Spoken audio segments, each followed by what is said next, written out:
We succeed by helping others. কখনো গণিতে 1 পাওয়া, কখনো ম্যানেজমেন্ট অ্যাকাউন্টিং থেকে দৌড়ে পালানো, আবার কখনো 10 বার চেষ্টা করেও যুক্তরাষ্ট্রের হার্ভার্ড বিশ্ববিদ্যালয়ে চান্স না পাওয়া, নামকরা অন্তত 30টি প্রতিষ্ঠানের চাকরি থেকে রিজেক্ট হওয়া, সবই ঘটেছে তার জীবনে। এত কিছুর পরেও চেষ্টা ছিল না কোনো কমতি, তাই কপালে জুটেছিল একটি চাকরি, তাও আবার মাত্র $12 বেতনে। তার এমন জীবন সংগ্রাম ও কাজে লেগে থাকার প্রচেষ্টা বর্তমান বিশ্বের তরুণ তরুণীদের কাছে দাঁড় করিয়েছে আইকন হিসেবে। কারণ তিনি যে থেমে থাকেননি। বলছিলাম চীনের সফল ব্যবসায়ী জ্যাক মায়ের কথা। We believe that globalization is the future. কথায় আছে, আপনি যদি সফল হন তাহলে আপনার ছেঁড়া জামাটাও ইতিহাস, আর ব্যর্থ হলে স্যুট পরাটাও উপহাস। তাই তো তিনি আজ বিশ্বের কাছে ইতিহাস। তার সফলতার গল্প ছড়িয়ে পড়েছে বিশ্বের নানা প্রান্তে।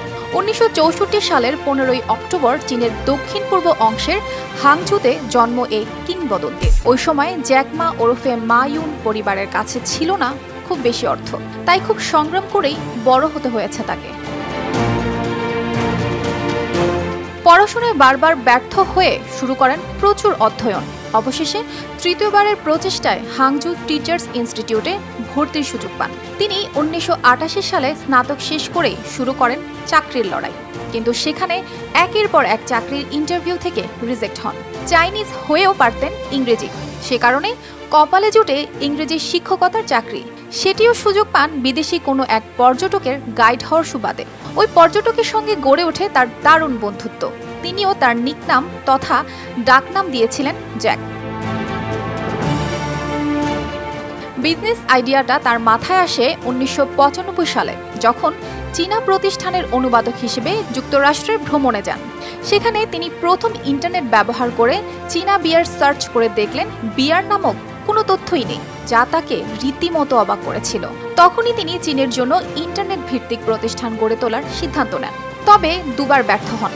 এর 4 বছর পর তার কাঙ্ক্ষিত স্বপ্ন এগিয়ে আসেন বিত্তশালী 17 জন বন্ধু। তাদের বিনিয়োগে তৈরি আজকের বিশ্বখ্যাত অনলাইন মার্কেটপ্লেস আলিবাবা।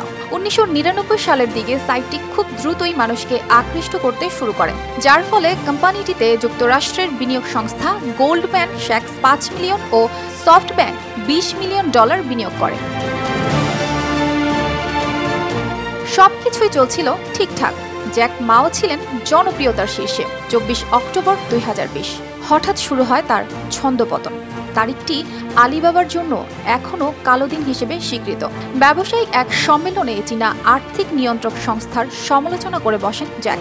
এর প্রভাব পড়ে আলিবাবার পুঁজিবাজারে, দাম কমে যায় 9%-এরও বেশি। তার একটা উক্তি আছে, আমরা তরুণ, কখনোই হাল ছেড়ে দেই না, তাই তো হাল ধরেই ঘুরে দাঁড়ান আবারও। এখন চীনের বড় ধনকুবের জ্যাক মা, কিন্তু তিনি করেন খুব সাধারণ জীবনযাপন। তিনি এখনও বেশ বিনয়ী। জ্যাক মা সবসময় তার পারিবারিক জীবনকে স্পটলাইটের বাইরে রেখেছেন। জ্যাক হয়তো সুদর্শন পুরুষ নন, তারপরেও প্রেমে পড়েছিলেন এই দেখে যে তিনি ব্যর্থতাকে কখনো ভয় পাননি। বিশ্বব্যাপী তরুণদের কাছে জ্যাক একজন অনুপ্রেরণার অংশ। তার মোটিভেশনাল বক্তব্য শোনার জন্য তার সেমিনারে ভিড় করে তরুণ তরুণীদের বড় একটি অংশ। গাইড হতে গিয়ে যে পর্যটক থেকে নিজেই পেয়েছেন পরামর্শ, তার কথাও ভুলে যাননি তিনি। তাই তো পর্যটকের সেই জ্যাক নামটি এখনও রেখে দিয়েছেন নিজের নামের পাশে।